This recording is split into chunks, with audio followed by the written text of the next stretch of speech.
మహాగణాధిపతయే నమః. సదాశివసమారంభాం శంకరాచార్యమధ్యమాం అస్మదాచార్యపర్యంతాం వందే గురుపరంపరాం. శ్రీమాత్రే నమః. ప్రేక్షకులందరికీ స్వాగతం. రవి కుజుల యొక్క కలయిక అంటే ఒకే రాశిలోకి రవి కుజులు ఇద్దరూ కూడా సంచారం చేయడం అనేది జరుగుతోంది. ఇది మనకి ఏదైతే ఫిబ్రవరి 5వ తారీఖు వరకు కుజుడు మనకి ధనుస్సు రాశిలో ఉండి తదనంతరం మకరంలోకి ఈయన ప్రవేశించడం అనేది జరుగుతుంది. ఈ మకరంలో ప్రవేశించడం అనేది కుజుడికి ఆ యొక్క స్థితి ఏదైతే ఉందో, ఆ యొక్క స్థానం ఏదైతే ఉందో అది ఉచ్చస్థితిగా చెప్పవచ్చు.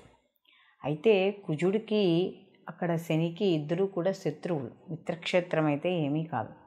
ఇదే సమయంలో అక్కడ ఆల్రెడీ రవి సంచరిస్తూనే ఉన్నాడు మకరంలో. అయితే ఇక్కడ రవి కుజులు ఇద్దరూ కూడా మనకి మకర రాశిలో సంచారం చేయడం అనేది జరుగుతోంది. సహజంగా రవి కుజులు ఇద్దరూ కూడా మిత్రులైన కుజుడికి ఉచ్చక్షేత్రం అయినా కూడా మనకి అక్కడ చూసుకున్నప్పుడు రవి కుజులు ఇద్దరికీ కూడా మనకి ఒకే నక్షత్రంలో ఏమీ ఇద్దరూ సంచారం చేయడం అనేది జరగట్ల, విడివిడిగానే ఉన్నారు మనకి. కానీ ఒకే రాశిలో అంటే వాళ్ళకి ఇప్పుడు కుజుడు వేరే నక్షత్రంలో సంచారం చేస్తుంటే రవి వేరే నక్షత్రంలో సంచారం చేయడం అనేది జరుగుతుంది. కానీ ఇద్దరూ ఒకే నక్షత్రం మీద అయితే సంచారం అనేది జరగట్లేదు, కానీ ఒకే రాశిలో ఉన్నారు, శత్రుక్షేత్రంలో ఉన్నారు. కాబట్టి కాస్త ఫలితాలు ఎలా ఉంటాయనేది తెలుసుకునే ముందర అసలు కారకత్వాలు కానీ చూసుకుంటే రవి ఆత్మకారకుడు, అంటే తండ్రికి సంబంధించిన వాడు. అలాగే రవి గవర్నమెంట్ ఉద్యోగస్తులు, రాజకీయాలు, ఎక్కువగా విల్ పవర్ అంటే ఏదైనా ఒక క్రమబద్ధీకరణ, ఒక పని చేయాలన్నప్పుడు ఒక రకమైన ఏదో రకంగానే ఆ పనిని సమయానికి చేసుకోవడం. అలాగే అహంకారం, మామూలుగా మనం చూసుకున్నప్పుడు కూడా జ్యోతిష శాస్త్రంలో రవిని రాజుగా చెప్పడం అనేది జరుగుతుంది. అలాగే ఇక్కడ కుజుడు కానీ చూసుకున్నప్పుడు సైన్యాధ్యక్షుడు, అంటే రవి ఏదైతే ఆర్డర్ వేస్తాడో దాన్ని కుజుడు ఇంప్లిమెంట్ చేస్తాడు. కాబట్టి సహజంగా ఈ యొక్క కుజుడు సైన్యాధ్యక్షుడు కాబట్టి ఎక్కువగా కోపము, క్రోధము, అలాగే యుద్ధానికి సంసిద్ధమైన వాడిలా ఎప్పుడు ఉండడము, ఇలాంటివన్నీ కూడా కనబడుతూ ఉంటాయి.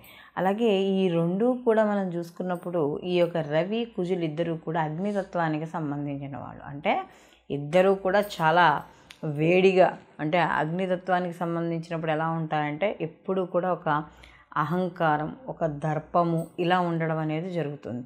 అలాంటి గ్రహాలు రెండు కూడా ఇక్కడ మనకి ఏమవుతున్నాయి అంటే ఈ యొక్క మకర రాశిలో సంచారం అనేది జరుగుతుంది. కాబట్టి మనకి ఈ సహజంగా ఈ రవి కుజులు ఇద్దరూ కూడా కలిసినప్పుడు ఎలా ఉంటుంది అంటే కుజుడు భూకారకుడు, అలాగే రవి అగ్నితత్వానికి సంబంధించిన వాడు, గవర్నమెంట్, రాజకీయాలు ఇలాంటివి. కాబట్టి ఎక్కువగా యుద్ధాలు, యాక్సిడెంట్లు, అగ్ని ప్రమాదాలు లేదా భూకంపాలు ఇలాంటివన్నీ కూడా జరిగే అవకాశం అనేది ఎక్కువగా కనపడుతుంది. అంటే అలాంటి ఛాయలు కాస్త ఎక్కువగా కనిపిస్తాయి. కాబట్టి ఈ సమయంలో అంటే ఈ కుజురవులు ఇద్దరు ఏదైతే ఉన్నారో ఈ నిడివి ఈ 8 రోజులు, అంటే ఇంచుమించు మనకి ఈ ఫిబ్రవరి 6వ తారీఖు నుండి మనకి ఫిబ్రవరి 14వ తారీఖు వరకు ఈ యొక్క వీళ్ళు ఏదైతే నిడివి ఉందో ఈ సమయంలో ఎటువంటి ఫలితాలు ఉంటాయి ఈ యొక్క ద్వాదశ రాశుల వారికి అనే విషయాన్ని తెలుసుకుందాం.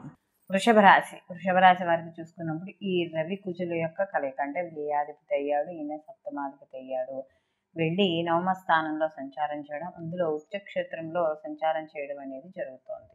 అలాగే రవితో కలిసి ఉన్నాడు. ఎప్పుడైతే ఈ రవితో కలిసి ఉన్నాడో సహజంగా ఇక్కడ ఈ వృషభ రాశి వాళ్ళకి చతుర్థ స్థానాధిపతి అయ్యాడు కదా. ఈ చతుర్థ స్థానాధిపతి వెళ్ళి నవమ స్థానంలో ఉండడం వల్ల వీళ్ళకి ఏదైతే ఈ కుజుడికి సంబంధించిన వృత్తులు ఉన్నాయో దాంట్లో పనిచేస్తున్నారంటే సహజంగా ఈ యొక్క ఆస్తులు కొనడం, అంటే ఈ యొక్క రియల్ ఎస్టేట్ కావచ్చు, భూములు కొనడం కావచ్చు, వీటిల్లో కాస్త ఎక్కువగా వీళ్ళకి కలిసి రావడం. అలాగే వీళ్ళకి ఏదైనా వాళ్ళ పిత్రార్జితాల్లో ఉన్నవి ఏవైనా భూములు కానీ అలాంటివి ఏమైనా ఉంటే అవి కూడా కలిసి రావడం అనేది జరుగుతుంది. అయితే ఇక్కడ కుజుడిది కానీ చూసుకున్నప్పుడు ఇక్కడ కుజుడు నవమ స్థానంలో సంచారం, అందులో ఉచ్చస్థితిలో కదా. అయితే నవమ స్థానంలో సంచారం అనేది కాస్త శారీరకంగా ఇబ్బందులు అనేవి ఖచ్చితంగా ఉంటాయి. అంటే మంచి చెడు రెండు ఉంటాయి కాబట్టి మంచి అంటే మనం పాజిటివ్ థింకింగ్లో చూసుకుంటే వీళ్ళకి నవమ స్థానంలో కుజుని యొక్క సంచారం వల్ల వీళ్ళకి అనుకూలమైన ఫలితాలు గోచరిస్తున్నా ఇక్కడ రవితో కలిసి ఉన్నాడు కాబట్టి ఇక్కడ కాస్త మధ్య మధ్యలో ఎక్కువగా ప్రయాణాలు చేయడం, లేకపోతే స్థానచలనాలు, లేకపోతే ఈ యొక్క అనవసరమైన గొడవలు ఇవి కూడా ఏర్పడడం అనేది జరుగుతుంది. ఎందుకంటే ఇక్కడ రవి కుజులు ఇద్దరు కూడా కొద్దిగా ఆవేశపూరితమైన అగ్నితత్వ గ్రహాలే కాబట్టి కొంచెం వీటితో అక్కర్లేని మాటలు కానీ, మనస్పర్ధలు కానీ, గొడవలు కానీ ఇలాంటివి వచ్చే సూచనలు ఉన్నాయి. కానీ ఈ యొక్క కుజుని యొక్క ఉచ్చస్థానం వల్ల మాత్రం వీళ్ళకి గతంలో ఇంకా రావు ఇవి అని అనుకుని ఏమైనా ఆస్తిపాస్తులు ఉన్నా, అయితే వీళ్ళు ఏమైనా డెవలప్ అయ్యి కొనుక్కోవాలనుకున్నా, ముఖ్యంగా వీళ్ళకి ఈ యొక్క ఆస్తుల విషయాల్లో మాత్రం బాగా కలిసి రావడం అనేది ఈ యొక్క వృషభ రాశి వారికి జరుగుతుంది. అయితే ఇక్కడ వీళ్ళకి చతుర్థాధిపతి కూడా రవి అయ్యాడు కదా, రవి శత్రుక్షేత్రంలో ఉన్నాడు అందులో కలిసి. అయితే నవమ స్థానంలో పెద్ద కలిసి రాకపోయినా కూడా రవి వీళ్ళకి ముఖ్యంగా చూసుకున్నప్పుడు సంతానపరంగా అంటే ఈ యొక్క నవమ స్థానంలో చూసిన తండ్రి ఆరోగ్య విషయాల్లో వాటిల్లో కొంచెం అంటే ఇబ్బందులు, అంటే ఏదైనా చిన్న చిన్న ఇబ్బందులు అలాంటివి ఉండే అవకాశం ఉంది. కాబట్టి అలాంటి విషయాల్లో ఈ వృషభ రాశి వాళ్ళు తప్పకుండా జాగ్రత్తలు అనేవి తీసుకోవాలి. అలాగే వీళ్ళకి ఈ గవర్నమెంట్ ఉద్యోగస్తులు, రాజకీయ రంగంలో పనిచేసే వాళ్ళు వీళ్ళందరికీ కూడా చిన్న చిన్న ఉడుదుడుకులు అనేవి ఎక్కువగా ఉంటాయి. కాస్త పై అధికారుల యొక్క ఒత్తిడికి గురి కావాల్సి వచ్చే సమయంగా కాస్త కనబడుతోంది. కాబట్టి ఇలాంటి విషయాల్లో వృషభ రాశి వాళ్ళు జాగ్రత్త అనేది వహించాలి. ఏది ఈ సమయంలో, అది కూడా ఎంత సమయం, కుజ రవులు ఇద్దరు కలయిక వల్ల ఏదైతే ఆ ఇద్దరి మధ్య ఉండే సమయం ఉందో, ఇక్కడి నుంచి ఫిబ్రవరి మనకి ఈ యొక్క 6వ తారీఖు నుండి ఫిబ్రవరి 14వ తారీఖు వరకు ఏదైతే సమయం ఉందో ఆ సమయం వరకు ఈ యొక్క ఫలితాలు వర్తించడం అనేది ఖచ్చితంగా జరుగుతుంది. కాబట్టి వీళ్ళు మరిన్ని మంచి ఫలితాలు పొందడానికి నిత్యము సుబ్రహ్మణ్య ఆరాధన చేయడం, అలాగే ప్రతి మంగళవారము కూడా నియమాలు పాటించడం ద్వారా మరిన్ని మంచి ఫలితాలు పొందడం అనేది. ఈ రవి కుజుల యొక్క కలయిక కానీ చూసుకున్నప్పుడు మనం మొదట్లోనే చెప్పుకున్నాం, ఈ రవి ఆత్మకారకుడు, కుజుడు వచ్చేటప్పటికి మనకి సంజ్ఞాదక్షుడు అని. సహజంగా ఈ సమయంలో జరిగే ప్రకృతి వైపరీత్యాలు కొన్ని జరుగుతూ ఉంటాయి. అలాగే సహజంగా మానవ తప్పిదాలతో జరిగే ఇబ్బందులు, పొరపాట్లు కూడా జరుగుతూ ఉంటాయి అందులో శత్రుక్షేత్రంలో కాబట్టి. అయితే ఇవి గోచార ఫలితాలుగా మనం తీసుకోవడం అనేది జరుగుతుంది. అంటే మనకి ఈ గ్రహాల ప్రస్తుతం ఏవైతే గ్రహాలు ఉన్నాయో ఆ గ్రహాల యొక్క స్థితిని బట్టి మనం చెప్పుకునే ఫలితాలు గోచార ఫలితాలు. ఇలాంటి గోచార ఫలితాల్లో మనకి మంచి చెడు రెండూ ఉంటాయి. అంటే కొన్ని రాసుల వాళ్ళకి శుభ ఫలితాన్ని, కొన్ని రాసుల వాళ్ళకి ఆ గ్రహాల యొక్క స్థితిని బట్టి అశుభ ఫలితాన్ని ఉండడం అనేది జరుగుతుంది. అయితే ఇక్కడ మనకి ఈ గోచార ఫలితాలతో పాటుగా జన్మ జాతక ఫలితాలు కూడా తప్పకుండా పరిశీలనలోకి తీసుకోవాలి అని చెప్పడం అనేది జరుగుతుంది. ఎందుకంటే మనకి ఈ గోచార ఫలితాలు కేవలం మనకి ఏదైనా కొంతవరకు సూచన ఇవ్వడం అనేది జరుగుతుంది. అంటే ఈ సమయంలో ఈ పని చెయ్యి, ఈ సమయంలో ఈ పని చెయ్యొద్దు, దీనివల్ల నష్టం జరుగుతుంది, దీనివల్ల లాభం జరుగుతుంది అని గోచార ఫలితాలు కానీ జన్మజాతక ఫలితాలు కానీ చెప్పేది ఒకటే. అయితే ఇక్కడ గోచార ఫలితాలతో పాటుగా జన్మజాతక ఫలితాలు అనేవి తప్పనిసరిగా పరిశీలనలోకి తీసుకోవాలి. ఎందుకంటే ఇక్కడ మనకి ప్రభావం అనేది గోచారంతో పాటుగా జన్మజాతక ఫలితాల్లో కూడా ఉంటుంది. అంటే వాళ్ళకి జరిగే మహర్దశలు కావచ్చు, అంతర్దశలు కావచ్చు, ప్రత్యంతర్దశలు కావచ్చు, ఈ వీటితో పాటుగా కొంత కర్మ ఫలితం కూడా మన మీద ఉండడం అనేది జరుగుతుంది. కాబట్టి ఇక్కడ ఈ మనకి ఇప్పుడు మనం చెప్పుకునే రవి కుజుల యొక్క కలయిక వల్ల అనేది కొన్ని రాశుల వాళ్ళకి శుభ ఫలితాలు, కొన్ని రాశుల వాళ్ళకి మిశ్రమ ఫలితాలు, కొన్ని రాశుల వాళ్ళకి అశుభ ఫలితాలు ఉండడం అనేది జరిగింది. కాబట్టి వీళ్ళందరూ కూడా అంటే కామన్గా చూస్తున్నప్పుడు ఈ రవి అనేది మనకి ఆరోగ్య ప్రదాత.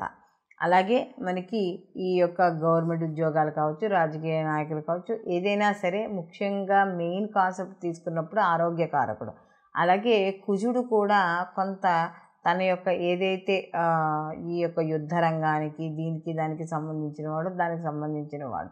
కాబట్టి ఇలాంటి గ్రహాలు, ఈ రెండు గ్రహాల యొక్క కలయిక వల్ల కూడా కొంత చిన్న చిన్న ఇబ్బందులు అనేవి ఏర్పడతాయి. అంటే ఈ ఏదైతే కుజుడికి సంబంధించిన భూముల్లో వ్యాపారాలు కానీ ఇలాంటివి చేసే వాళ్ళందరికీ కూడా కొంత కలిసి రావడం, అంటే ఉచ్చస్థితే కదా, కొద్దిగా కలిసి రావడం అనేది జరుగుతుంది. కాబట్టి మనము ఈ గోచార ఫలితాలతో పాటు జన్మజాతక ఫలితాలు కూడా అందుకనే పూర్తిగా ఎప్పుడైతే తెలుస్తాయో దాన్ని బట్టి మనకి శుభ ఫలితాలు, అంటే ఆ వ్యక్తి జాతకస్తుడు ఎవరైతే ఉన్నాడో ఆ జాతకస్తుడు ఆ సంపూర్ణ ఫలితాన్ని పొందడం. అందులోనూ ఇండివిజువల్ జాతకం చూపించుకున్నప్పుడు ఏమవుతుంది అంటే ఈ గోచారము మరియు ఈ యొక్క జన్మజాతకము రెండు క్లబ్ చేసి చూడడం వల్ల జ్యోతిష్యుడు మీకు కరెక్ట్ రెమెడీ చెప్పడం అనేది జరుగుతుంది. అంటే కరెక్ట్గా పరిష్కార మార్గాలు చెప్పడం ద్వారా మీరు ఏవైతే ప్రయత్నాలు చేస్తున్నారో కార్యక్రమాల కోసం అవన్నీ సరియైన సమయానికి మీరు పొందడం అనేది జరుగుతుంది. సర్వేజన సుఖినో భవంతు, లోకా సంస్థ సుఖినో భవంతు.